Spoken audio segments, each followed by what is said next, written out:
কিন্তু ভগবান শ্রীকৃষ্ণ দেখলেন যে কলিযুগে যদি এই চারটে জাতির প্রথা রাখি, মানুষে মানুষে যে বিভেদ, মানুষে মানুষে যে হিংসাত্মক, মানুষে মানুষে যে উঁচু নিচু ভেদাভেদ, এটা আরো মহামারী আকারে ধারণ করবে। তাই স্বয়ং ভগবান শ্রীকৃষ্ণ তিনি ভক্তরূপে এসে তিনি ট্রেন লাইনের মতো পুরো লেভেল করে দিয়েছেন এই জাতি প্রথাকে। সেই কারণে আজকে আমি দেখেন কায়স্থ পরিবারের সন্তান হয়েও আমি এই বেশাসনে বসতে পেরেছি ভক্তরা, মাতাজিরা। না হলে কোন যুগে ব্রাহ্মণ ছাড়া এই বেশাসনে বসার কোনো ক্ষমতা কারো ছিল না। তাই তিনি কি করলেন? তিনি শাস্ত্রে বলে গেলেন, কিবা বিপ্র কিবা নেশি শূদ্র কেন নয়, যে জন কৃষ্ণ তত্ত্ববেত্তা সেই গুরু হয়।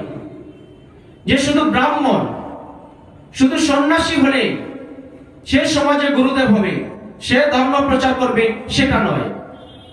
যদি আপনি পদমর্যাদায় একজন যবন হন, একজন কায়স্থ হন, একজন চণ্ডালের ঘরে আপনি জন্মগ্রহণ করেন, আপনার হৃদয়ে যদি সত্যিকার অর্থে কৃষ্ণ চেতনা, কৃষ্ণ ভাবনা থাকে, তাহলে আপনিও সমাজে গুরুদেব হতে পারেন, ধর্ম প্রচার করতে পারেন।